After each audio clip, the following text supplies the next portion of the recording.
Hi guys, I'm Ross. I'm the new coach of Endpoint CSGO team. Looking forward to getting back into the game. Been away for 18 months, 2 years. I've pursued a career in finance, but I've been given this opportunity to work with 5 players who, I have great admiration for. I've always wanted to work with Pete and Ads. This has been in the making for, I'd say, 2 years. We have Anaheim coming up, we have Wesja. These are 2 great opportunities for these guys to really make a name for themselves and for the organisation, and I'm just happy to be given the opportunity to work with them. Yeah, we're very fortunate to have an exceptional group of players that are capable of competing at that level. So I think it's obviously we're going in as massive underdogs, and we have Furia and North, and Forza, who are people regard as much better teams than us. We're quite a new group, and the guys are excited and eager to work. But I think that it's a case of we just go over there. We want to go over and understand that, look, as underdogs, we just need to be stronger than them mentally. We need to be in a good position where we're not concerned overly about being an underdog or playing in a way that we're an underdog. So I think the guys none of them are going to get kind of, I would say, anxious on the big stage. I don't think it's going to affect them that much. A lot of them have had experience internationally with Thomas, Surreal and Joey have all been abroad playing quite a bit. So yeah, I think it's a difficult group. Obviously you're not going to get an easy group when you're playing at an international event like this over in Anaheim, and it's an outstanding opportunity for us as a team. But I think we just have to give our best shake, and obviously the format suits us. Best of ones. I think anything can happen, especially against a team. Our first game against Furia, which they haven't been at many events recently, similar akin to ourselves. So it'll be an exciting one for sure. It's been good, I would say, so far. As in, obviously it's very early doors for us, and at the start, for me anyway, it's a lot of just basic housekeeping, in the sense that I have a lot of grand ambitions for the team in terms of long term, in terms of infrastructural changes and how we approach the game, in terms of looking at the statistical side of the game, and deep diving into data analytics with the players and looking at their performance in practice and in officials in a more material and quantitative way. But in the short term, that I realised very quickly that that's not where we can find quick wins. We can find quick wins really by working on things like behavioural biases and cognitive biases and psychological aspects of the game. So I'm working a lot on the players in terms of just basic housekeeping, in terms of how they communicate or how they even speak to each other, how they interact with each other on a day-to-day basis. As in, there is this kind of historically with teams there has just been this kind of toxic, there's like a tone of passive aggression with players that it might not be construed as passive aggression from their perspective, but it could be misconstrued because everyone in Counter-Strike just criticizes each other all the time. So we're just working on these housekeeping issues, and the way we operate under kind of an ideology now of radical transparency, where the players can speak completely openly with each other all the time. So as in, when we have a problem, we address it immediately. We don't allow it to fester. We don't allow it to boil over into something worse down the line, where we've normally what happens is you allow it to fester like an infection, and eventually it just boils over and the team folds or someone gets kicked. So every time we have an issue now, the players know, regardless of whether I'm there or not, that we have to address that issue immediately. And if it's a case of 2 players just going back and forth with each other arguing, then what we do is we work in what's called an idea meritocracy, where we have the 2 ideas, and if the players the 2 players will be arguing regularly, about this, what they should do. What we do is we put it to a vote in a democracy, and the player who is in the minority, they just have to resign to the majority. So, and that's worked thus far. Everyone is happy. Everyone agrees that it's like, look, that's what I think is the right thing to do, maybe, but the rest of the guys don't believe that, and they have a faith in each other to agree with that. So yeah, it's at the moment it is just a case of working on the small things, get ourselves some quick wins, get ourselves into a state where we're mentally stronger than other teams, where we understand the ebbs and flows of the game. We understand how momentum works. We understand that if we're 5-0 down, how we get back into games. If we're 5-0 up, how do we manage their risk profiles? So yeah, the guys are buying into it big time. They're great to work with. They're a joy to work with, I should say. I have no qualms with them whatsoever. So practice is going well so far. As I said, very early doors, so it's hard to gauge how it'll go in the next few months. But yeah, happy so far. I would like to take any scalp. I'd be happy to get a few wins under our belt at all. It would be fantastic. I think for us it's a case of like, there are lots of great names at the event, and it's even playing against them on a big stage would be a great learning experience for all the players. And we should take loads of positives away from it, regardless of what happens at the event. So playing against any of these teams, beating any of these teams will be such an upset. So the concern is really for those guys more so than for us. We'll look to beat whoever we play, and we'll do the best we can, and we'll look to give them a game, and I'm confident that we'll be able to compete and do the best that we can. If we could beat a team like Forza, that would be fantastic. I think those guys are an exceptional team. They're an example of what hard work can get you in this game. They've been together for a year, and they've just kind of turned the corner and become one of the, a serious force in the game. When I worked with the XL guys, I was very green to coaching Counter-Strike and very green to just understanding of the game. I thought of Counter-Strike from a very different aspect. I thought that, which a lot of people buy into the same ideology now still, I used to think that you just need to just practice, work on communication, work on the fundamental mechanics of the game, and that would reap you the kind of rewards that you expected.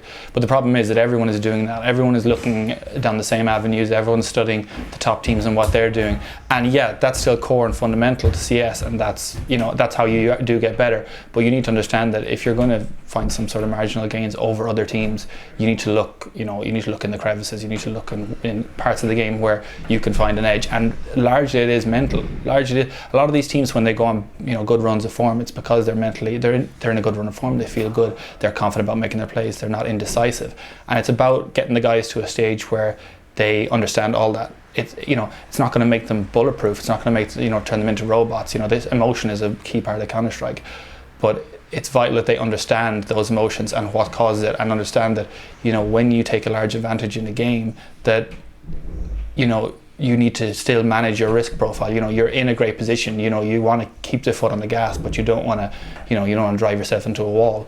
You don't want to take so much risk that it allows the other team back into the game and then it flips over on you. So the way I think about the game is completely different, in the sense that and it's good that this is the way I think about the game, because I wouldn't be able to do what I used to do. What I used to do was just focus very strats heavy, very I would do anti-stratting of teams, and I would just think purely about the mechanics of the game, and think that every situation has a binary outcome for that. So if X happens, you should have done Y. So I would explain to players, I'd be like, in this scenario, if this happens, you should just do this. That's not always the case, because you're always operating with unclear information in the game. So the guys have to make the best decisions they can under uncertain circumstances, and they need to understand that sometimes the decision you make is going to work, sometimes it's not, and it's about making the right decision as many times as you can and making it more and more frequently. So if as long as you're making the decision against good opponents, you're making it above 50% of the time, you're making the right decision across the game on average, then you're going to win more games than you're going to lose. So the guys need to understand that, and they do understand it now, that it's you need to look at it across a season, because you play so much Counter-Strike now that you need to look at it across. That's in the landscape of Counter-Strike is now. We look at who the best team is by looking across a year of Counter-Strike. You don't look at it in terms of individual results. But what happens is that with smaller teams like ourselves, what happens is you get so few bites of the cherry in big tournaments against bigger teams, that you look at those games in isolation and with anecdotal evidence, and you think, you put so much weighting on the importance of those games that they can skew it, and they can cause rifts within the team and make life difficult. But so to answer your question in a roundabout way, I think about the game completely differently to what I did then. There's more to Counter-Strike than what I thought there was before. But at the same time, the difference fundamentally is that I've got 5 fantastic individuals in this team who have all competed, and all they need is, they've got all the fundamentals there, they've got all the core elements. All they need is just to be more mentally better equipped than teams that they're playing against. Max probably surprised me the most as a player. I expect the best from the other guys, but for Max it was a case I didn't really know Max very well. I knew of Max, I didn't really know him very well, but you don't really get to see the work that he does, and how key he is, his swing factor in the games, the work he puts in, outside of the game as well. And it's a huge undertaking for him. He's never, and I've spoken to him multiple times about it, he's never had a group of players like this before. So it's completely new for him.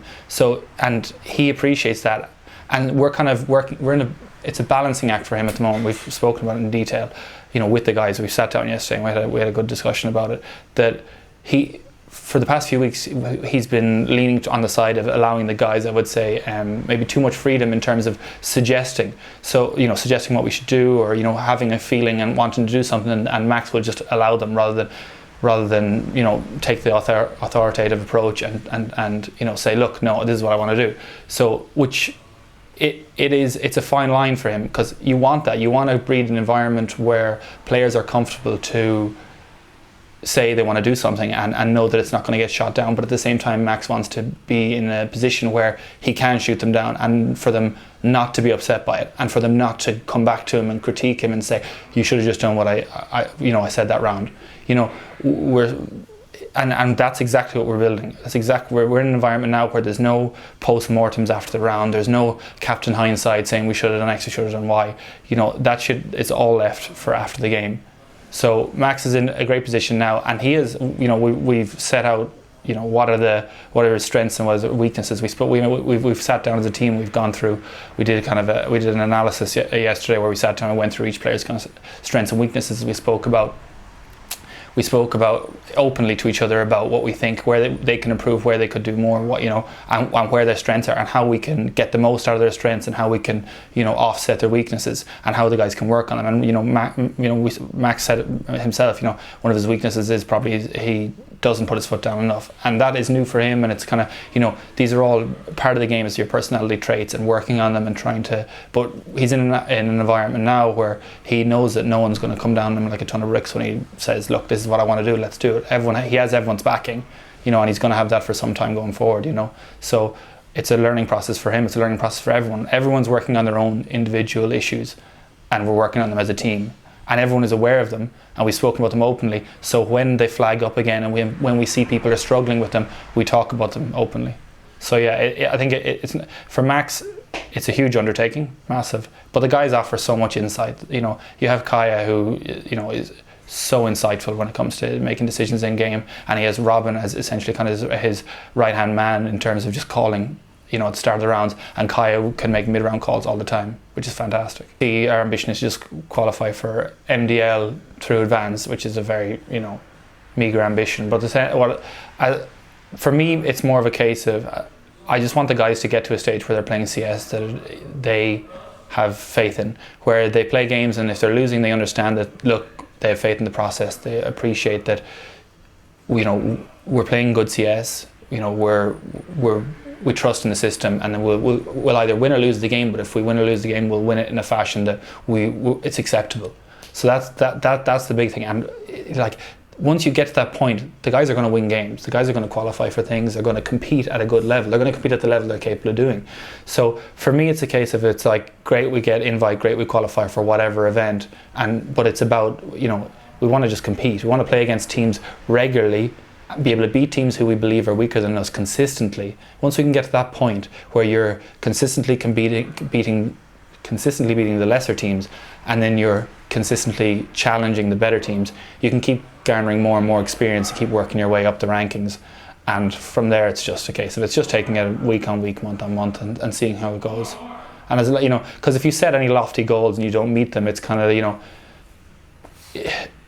it can be good. I agree. It can be good to set goals in terms of this is we want to be an MDL, which is of course that's just we want to be an MDL. We want to play at more major events. But if we set goals and we don't meet them, yeah, fine. Maybe it's a good way of looking back historically over what we could have done differently to qualify for these things, or get into certain events we want to get into. But it's about setting realistic goals as well, I suppose. So at the moment for the guys, it's such early doors that we have so much on our plate coming forward in terms of Anaheim, EPS, MDL, WESJ, that we want to go to those. We want to win some of those. We want to go and compete on the major international stages and see what the appetite is after that, I suppose.